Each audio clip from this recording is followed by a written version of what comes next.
राजकुमारों का रंगभूमि में अस्त्र कौशल दिखाना। वैशंपायन जी कहते हैं, भारत।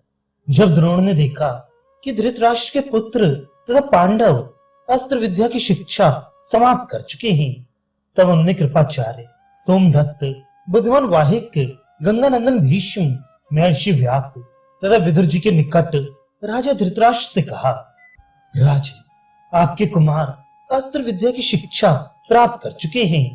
कुरुश्रेष्ठ, यदि आपकी अनुमति हो तो वे अपनी सीखी हुई अश्व संचालन की कला का प्रदर्शन करें।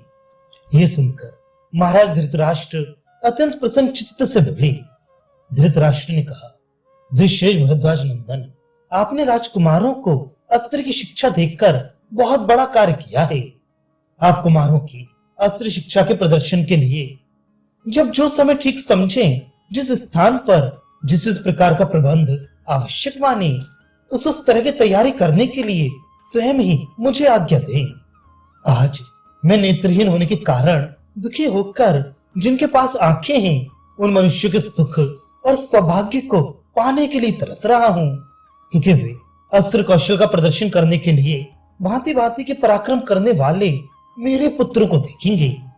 आचार्य से इतना कहकर राजा धृतराष्ट्र विदुर से बोले, धर्मवत्सल विदुर, गुरु द्रोणाचार्य जो काम जैसे कहते हैं उसी प्रकार उसे करो। मेरी राय में इनके समान प्रिय कार्य दूसरा नहीं होगा। तदनंतर राजा की आज्ञा लेकर विदुर जी आचार्य द्रोण के साथ बाहर निकले। महाबुद्धिमान भरद्वाज नंदन द्रोण ने रंग मंडप के लिए एक भूमि पसंद की और उसका माप करवाया। वह भूमि समतल थी, उसमें वृक्ष या झाड़ झंखाड़ नहीं थे। वह उत्तर दिशा की ओर नीची थी। वक्ताओं में श्रेष्ठ द्रोण ने वास्तु पूजन देखने के लिए डिंडिम घोष करा के वीर समुदाय को आमंत्रित किया और उत्तम नक्षत्र से युक्त तिथि में उस भूमि पर वास्तु पूजन किया। तत्पश्चात उनके शिल्पियों ने उस रंग भूमि में वास्तु शास्त्र के अनुसार विधि पूर्वक एक अति विशाल प्रेक्षागृह की नींव डाली तथा राजा और राजघराने की स्त्रियों के बैठने के लिए वहां सब प्रकार के अस्त्र शस्त्रों से संपन्न बहुत सुंदर भवन बनाया। जनपद के लोगों ने अपने बैठने के लिए वह ऊंचे और विशाल मंच बनवाए तथा स्त्रियों को लाने के लिए बहुमूल्य शिविकाएं तैयार कराईं। तत्पश्चात जब निश्चित दिन आया, तब मंत्रियों सहित राजा धृतराष्ट्र, भीम जी तथा आचार्य प्रवर कृप को आगे करके बाहे सोमदत्त, भूरिश्रवा तथा अन्य कौरवों और मंत्रियों को साथ ले नगर से बाहर उस दिव्य प्रेक्षागृह में आए। उसमें मोतियों की झालरें लगी थी। वैदुर्य मणियों से उस भवन को सजाया गया था तथा उसके दीवारों में स्वर्ण खंड मढ़े गए थे। विजय वीरों में श्रेष्ठ जन्मेजय, परम सौभाग्यशालिनी गांधारी, कुंती तथा राजभवन की सभी स्त्रियां वस्त्राभूषणों से सज धज कर दास दासी और आवश्यक सामग्रियों के साथ उस भवन में आई तथा जैसे दिव्यांगनाएं मेरु पर्वत पर चढ़ती हैं, उसी प्रकार वे हर्ष पूर्वक मंचों पर चढ़ गईं।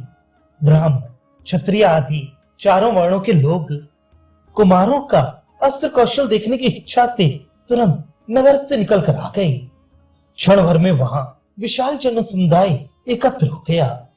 अनेक प्रकार के बाजों के बजने से तथा मनुष्यों के बढ़ते हुए कौतूहल से वह जन समूह उस समय क्षुब्ध महासागर के समान जान पड़ता था।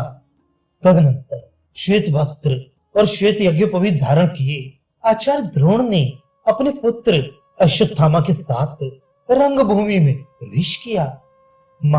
मेघ रहित आकाश में चंद्रमा ने मंगल के साथ पदार्पण किया हो। आचार्य के सिर और दाढ़ी मूंछ के बाल सफेद हो गए थे।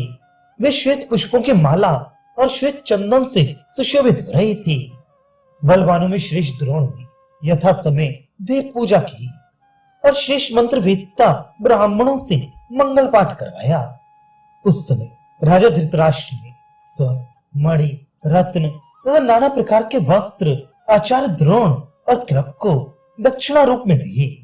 फिर सुखमय पुष्पावाचन तथा दान होम आदि पुण्य कर्मों के अनंतर नाना प्रकार की शस्त्र सामग्री लेकर बहुत से मनुष्यों ने उस रंग मंडप में प्रवेश किया। उसके बाद भरतवंशियों में श्रेष्ठ वे वीर राजकुमार बड़े चढ़े रथों के साथ दस्ताने पहने, कमर कसी, पीठ पर तूणीर बांधे और धनुष लिए हुए उस रंग मंडप के भीतर आए। नरश्रेष्ठ युधिष्ठिर आदि उन राजकुमारों ने जेठे छोटे के क्रम से स्थित हो उस रंग भूमि के मध्य भाग में बैठे हुए आचार्य द्रोण को प्रणाम करके द्रोण और कृप दोनों आचार्यों की यथोचित पूजा की। फिर उनसे आशीर्वाद पाकर उन सबका मन प्रसन्न हो गया। तत्पश्चात पूजा के पुष्पों से आच्छादित अस्त्र शस्त्रों के प्रणाम करके कौरवों रक्त चंदन और फूलों द्वारा पुनः स्वयं उनका पूजन किया। वे सबके सब लाल चंदन से चर्चित तथा लाल रंग की मालाओं से भूषित थी। सबके रथों पर लाल रंग की पताकाएं थी। सभी के नेत्रों के कोने लाल रंग के थे। तदनंतर तपाए हुए स्वर्ण के आभूषणों से विभूषित एवं शत्रुओं को संताप देने वाले कौरव राजकुमारों आचार्य द्रोण की आज्ञा पाकर पहले अपने अस्त्र एवं धनुष लेकर डोरी चढ़ाई और उस पर भांति भांति की आकृति के बाणों का संधान करके प्रत्यंचा का टंकार करते और ताल ठोकते हुए समस्त प्राणियों का आदर किया। तत्पश्चात वे महापराक्रमी राजकुमार वहां परम अद्भुत अस्त्र कौशल प्रकट करने लगे।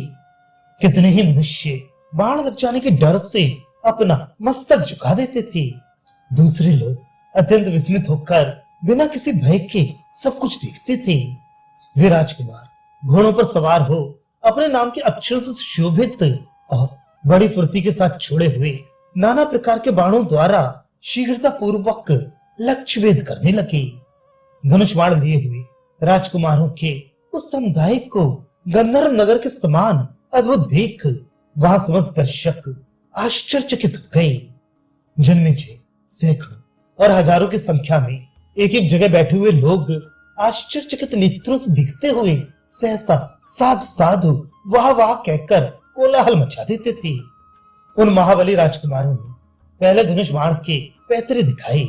तदनंतर रथ संचालन के विविध मार्ग को शीघ्र ले जाना, लौटा लाना, दाएं बाएं और मंडलाकार चलाना आदि का अवलोकन कराया।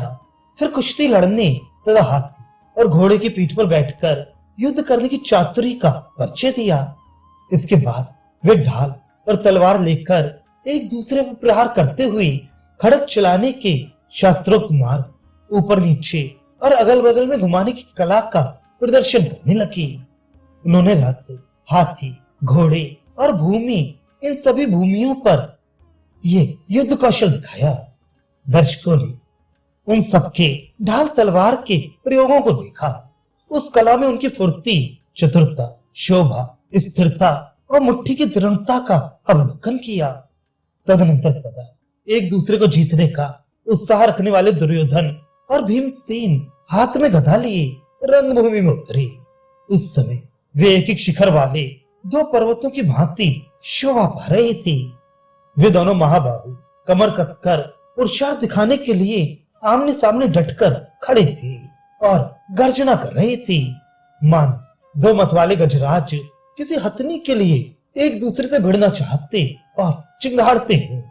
वे दोनों महाबली योद्धा अपनी अपनी गदा को दाएं बाएं मंडलाकार घुमाते हुए दो मदोन्मत्त हाथियों के भांति मंडल के भीतर विचरने लगे।